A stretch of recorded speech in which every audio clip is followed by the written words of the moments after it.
본문 속에서는 교회를 핍박하던 사울 청년이 아주 급격한 반전, 변화가 있는 사건을 여기서 보게 되어집니다. 이 사울 청년, 저희가 알고 있는 바울이죠. 바울의 인생 가운데서 가장 놀라운 사건, 또 그의 모든 신학과 설교와 모든 것을 변화시키는 사건이 이 다메섹에서 주님을 만난 사건이 되어집니다. 오늘 9장 1절 속에 보면 사울이 주의 제자들, 예수를 쫓는 제자들에 대해서 여전히 위협과 살기가 등등하였다 하였습니다. 여전히 변함이 없는 거죠. 예루살렘을 계속해서 예수 믿는 교회들을 핍박을 하였는데, 이제는 그것이 예루살렘만 아니고 예루살렘 밖에 있는 그리스도인들까지 제자들까지 잡아야 되겠다 생각을 하고, 그가 생각을 한 것이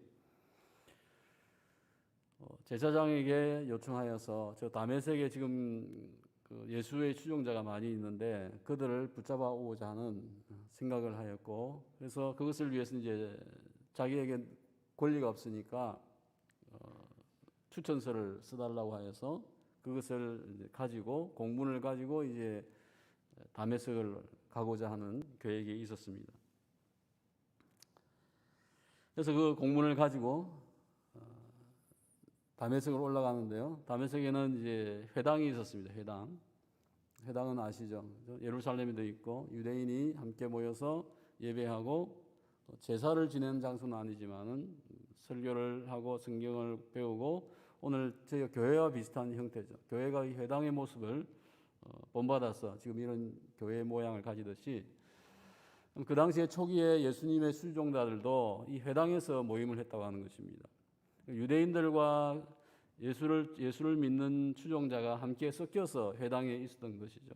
그래서 그 당시에는 기독교고 유대교고 이런 종교적인 형태가 아직 뚜렷하지 않을 상황이었기 때문에, 하면 다메섹에 많은 회당이 있었는데 그 회당에 그리스도 예수를 쫓는 자들과 또 유대인들이 같이 이제 섞여 있고, 그것이 이제 사울 청년에게 이제 들리게 되어진 것입니다. 그래서 그는 다메섹을 손 좀 봐야 되겠다 생각하고 올라가게 되어진 것이죠.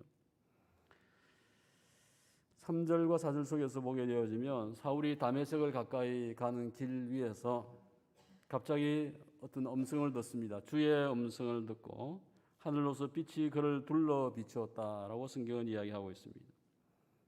누구를 둘러 비췄습니까? 사울을 집중해서 하나님이 이제 스포트라이트를 딱 비추신 거죠. 혼자 간 건 아니거든요. 그죠? 몇 명이 수종자들과 또 그의 동료가 같이 함께 갔지만은 오늘 주님께서 그를 만나 주신 것입니다. 고린도전서 9장 1절 속에 보면 내가 예수를 보지 못하였느냐라고 변정을 하고 있습니다.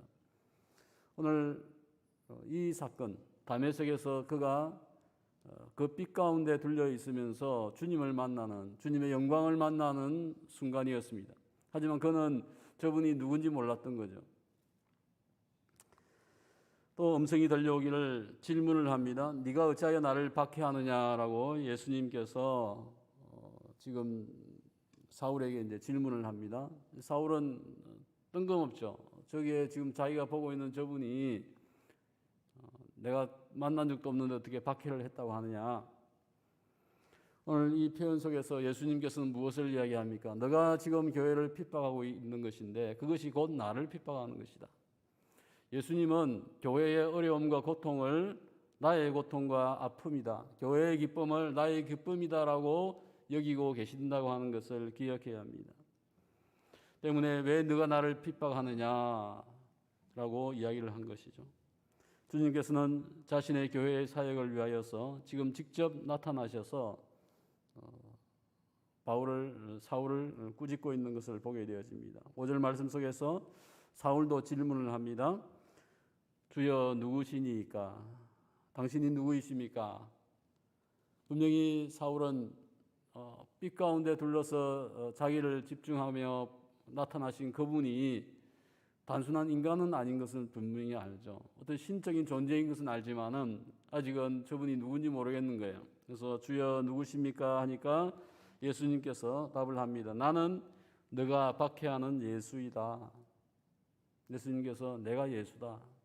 너가 지금 나를 추종하는 자들, 나의 제자들, 나의 교회를 너가 핍박하고 있는데 그것은 곧 나를 핍박하는 것이고,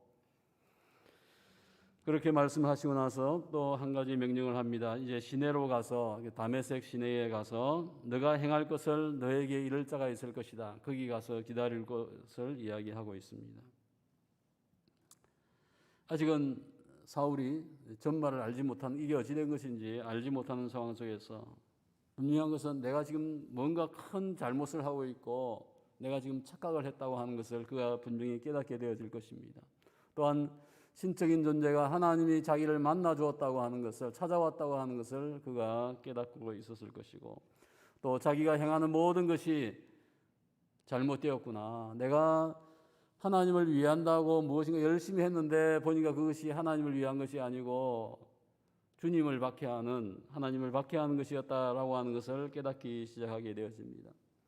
사울과 같이 가던 자가 뭔가 소리는 듣지만은 그 내용을 이해를 하지 못했다고 성경은 이야기합니다.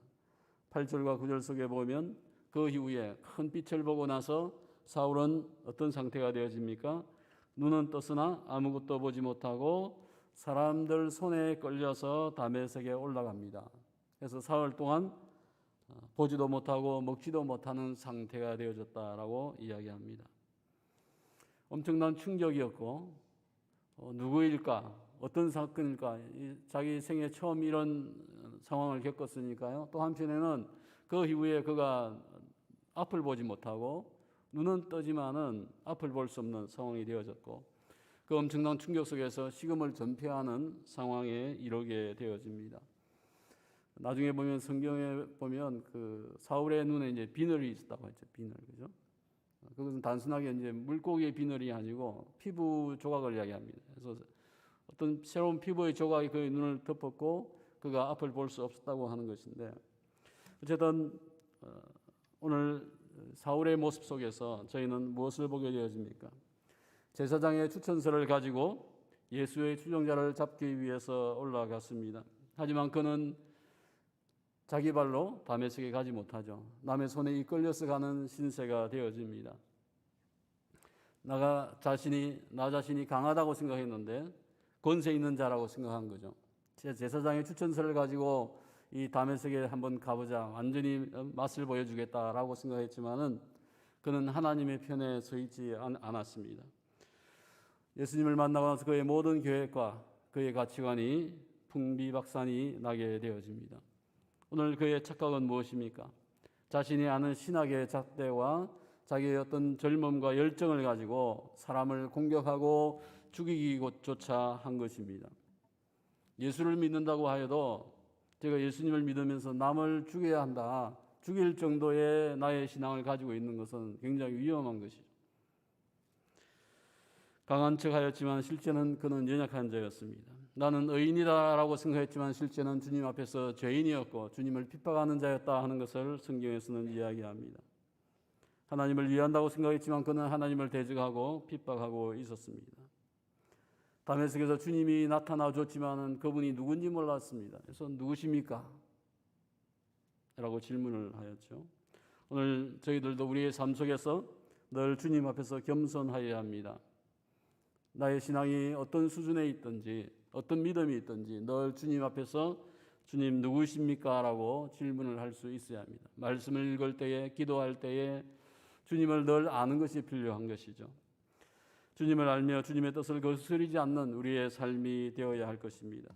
스데반이 순교를 당할 때 예수님께서 하나님 보좌 우편에서 일어서서 스데반을 지켜보았습니다. 스데반의 그 고통과 아픔과 순교의 상황이 주님에게서도 마음이 아팠던 것입니다. 오늘 지상의 교회가 위기를 당할 때 예수님께서 직접 나타나셔서 주님께서 그분의 일들을 그분 자신이 스스로 해결한다고 하는 것을 기억해야 합니다. 왜 그렇습니까? 교회는 주님의 몸이기 때문입니다. 몸이 아픈데 어떻게 머리가 그 아픔을 느끼지 못할 수 있겠습니까? 무시하시겠습니까? 오늘 우리가 사는 이 지상의 교회 속에도 많은 고통과 아픔이 있습니다. 그것은 우리 자신만의 문제가 아니고 주님의 문제이시고 주님의 아픔이시고 주님의 고통이다라는 것을 기억해야 합니다. 오늘 저희 교회의 모든 상황을 주님이 몸소 체휼하신다고 하는 것을 또한 기억해야 합니다. 내가 교회를 사랑하는 것보다 주님께서 교회를 사랑하시는 것은 더 심각하고 더 절실하다고 하는 것을 기억해야 합니다. 때문에 우리가 주님을 사랑하면 됩니다. 내가 주님을 사랑하는 것이 곧 교회를 사랑하는 것이기 때문입니다. 오늘도 주님의 크신 간섭과 인도가 우리 가운데 있기를 기도해야 되겠습니다. 기도하겠습니다.